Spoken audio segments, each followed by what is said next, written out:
नमस्कार दोस्तों, Aditya Birla capital limited की बात करेंगे। स्टॉक प्राइस की बात करते हैं तो 115-120 के बीच ही घूम रहा है। इसी के बारे में डिस्कशन और चर्चा करते हैं। फाइनेंशियल सर्विसेज कंपनी है, आदित्य बिरला ग्रुप की ये कंपनी है, फाइनेंशियल सर्विसेज कंपनी है। और Aditya Birla Sun Life asset management subsidy company थी इसकी। तो इसी के बारे में डिस्कशन और चर्चा करते हैं कि आगे 6 महीना और 1 साल में कितना रिटर्न मिल सकता है, उसकी बात करेंगे। क्या रेंज रह सकता है उसकी बात करेंगे। सपोज हमने 110-120 के बीच अगर खरीदते हैं तो क्या रेंज रह सकता है, उसकी बात इस वीडियो में करते हैं दोस्तों। अभी मार्केट में काफ़ी उतार चढ़ाव भी हो रहा है, तो स्टॉक सिलेक्शन भी होना चाहिए। पिछले 2 साल में इसने बढ़िया रिटर्न दिया है। 45 रुपये से 140 रुपये तक गया था ये। तो इसके फाइनेंशियल नंबर को देखते हैं। क्वार्टरली, एनुअली, प्रॉफिट की बात करेंगे, share holding pattern, FIIs, DIs, public ने सितंबर 2021 तक क्या हो रहा है शेयर होल्डिंग पैटर्न में, तो उसकी बात करते हैं। और टेक्निकल चार्ट के अनुसार भी देखेंगे कि रेंज क्या हो सकता है 6 महीना और 1 साल के अंदर। बड़े ग्रुप का ये शेयर है। तो आइए सबसे पहले इसका मार्केट कैप की बात करते हैं। दोस्तों, मार्केट कैप की बात करते हैं तो 28,317 करोड़ का है। फेज वैल्यू 10 रुपीज़ का है। बुक वैल्यू 63 का है। और ईपीएस की बात करें 5.56 का है दोस्तों। फाइनेंशियल नंबर की बात करते हैं। एनुअली 19,247 करोड़ का 2021 में रेवेन्यू था।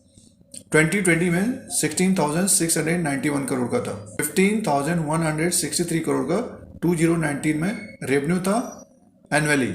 और बढ़ के देखिए अभी 2021 में 19,247 करोड़ का रेवेन्यू हुआ है। तो इनकम तो बड़ा है। और प्रॉफिट की बात कर लेते हैं। एनुअली प्रॉफिट की बात करते हैं। 837 करोड़ का प्रॉफिट था 2021 में। और 2020 में 615 करोड़ का। तो देखिए एक तरह से इनका प्रॉफिट बड़ा है, नेट प्रॉफिट बड़ा है 2021 में। और ईपीएस की बात कर लेते हैं तो देखिए ईपीएस जो है 4.67 का है दोस्तों। बट 2017 में 6.35 का था। तो इम्प्रूवमेंट हो रहा है पिछले 3-4 साल के अनुसार। 2018 के बाद देखते हैं तो इम्प्रूवमेंट रहा है। रेवेन्यू एनुअली इनका 19,247 करोड़ का हुआ है। क्वार्टरली नंबर्स की बात करते हैं तो देखिए क्वार्टरली नंबर्स में 5,593 करोड़ का रेवेन्यू था Q2 में। और जून 2021 में 4,298 करोड़। और मार्च में था 5,586 करोड़। तो देखिए इनका जो रेवेन्यू है लगभग 5,000 करोड़ के ऊपर का है। और नेट प्रॉफिट की बात करते हैं तो 267 करोड़ का नेट प्रॉफिट है सितंबर 2021 में। और सबसे ज़्यादा जो प्रॉफिट हुआ था मार्च में हुआ था 303 करोड़ का दोस्तों। और जून के क्वार्टर में 190 करोड़ का प्रॉफिट था। तो प्रॉफिटेबल कंपनी है ये। तो ये फाइनेंशियल नंबर थे। एनुअली, क्वार्टरली इम्प्रूवमेंट हो रहा है एबी कैपिटल में, आदित्य बिरला कैपिटल में। प्रमोटर्स की जो होल्डिंग है 70% की है दोस्तों। सितंबर 2021 तक प्रमोटर्स की जो होल्डिंग है 70.69% की है। और एफआईज की जो होल्डिंग है दोस्तों वो है 2.37% की। इन्होंने थोड़ी बहुत एक तरह से बिकवाली की है। और डीआईज की जो होल्डिंग है वो है 11.76% की है सितंबर 2021 तक। और पिछले साल के अनुसार देखते हैं तो डीआईज ने भी बिकवाली की है। पब्लिक की होल्डिंग है दोस्तों 15.19% की है। तो पब्लिक की होल्डिंग थोड़ी बहुत बड़ी है सितंबर 2021 में। तो ये शेयर होल्डिंग पैटर्न है। Promoters, FIIs, DIs, public. और प्रमोटर्स की जो होल्डिंग है 70.69% की है सितंबर 2021 तक। प्राइस परफॉर्मेंस की बात करते हैं तो 3 साल का रिटर्न है 20% का मात्र रिटर्न है। 1 साल का रिटर्न 29% का है। और 3 मंथ का रिटर्न 8% का है।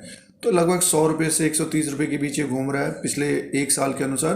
बट पिछले साल जो गिरावट आई थी 2 साल पहले मान के चलिए, तो वहाँ से 3 गुना प्रॉफिट है दोस्तों। एनुअली, क्वार्टरली और शेयर होल्डिंग पैटर्न की बात की। अब शेयर प्राइस के अनुसार बात करते हैं। टेक्निकल चार्ट लगा हुआ है, डेली कैंडल्स हैं ये स्टॉक एक तरह से रेंज में फंसा हुआ है। ये ऊपर की तरफ अगर हम बात करते हैं तो 130 और नीचे की तरफ का जो लो बनाया हाल फिलहाल में 27/10/2021 को ये नीचे की तरफ 96 रुपीज़ तक आया था। तो अब बढ़कर ऊपर की तरफ ये जा रहा है, थोड़ा बहुत गेन हुआ है। और 117.20 रुपये में क्लोजिंग है। तो देखिए ऊपर की तरफ नेक्स्ट 3 से 6 महीने में अगर मार्केट इसी तरह से थोड़ा बहुत उतार चढ़ाव रहता है तो सबसे पहले ऊपर की बात कर लेते हैं। तो देखिए जैसे ही ये 129 रुपया 95 पैसा 130 को क्रॉस करता है तो अपने हाई की तरफ जाता हुआ दिखेगा। और हाई अगर ब्रेक करता है, कोई भी स्टॉक अगर हाई ब्रेक करता है, वैसे इसने देखिए जो हाई बनाया था 12/3/2021 को बनाया था, तो इसको अगर ब्रेक करता है तो मान के चलिए 10% ये स्टॉक ऊपर की तरफ होगा।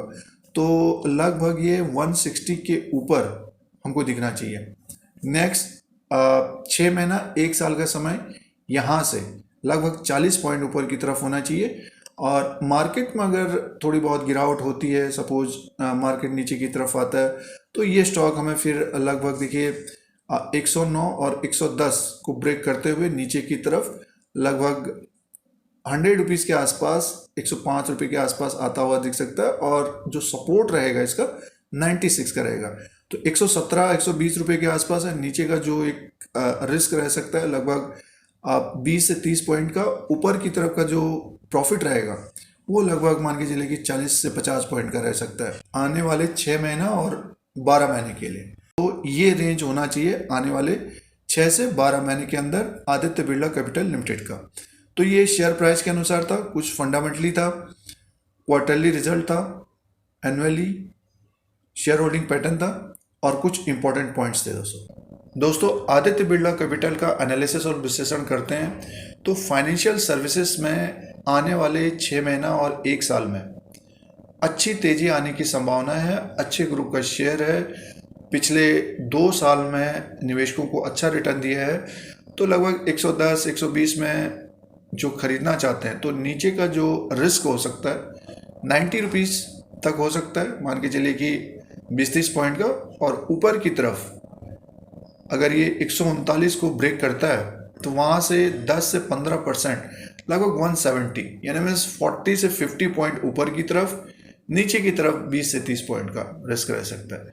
बट बढ़ने के चांसेस ज़्यादा रहेंगे आने वाले 1.5 साल या 2 साल। अगर कोई आदित्य बिरला कैपिटल को देखना चाहते हैं तो ये इस वक्त का एनालिसिस और विश्लेषण है।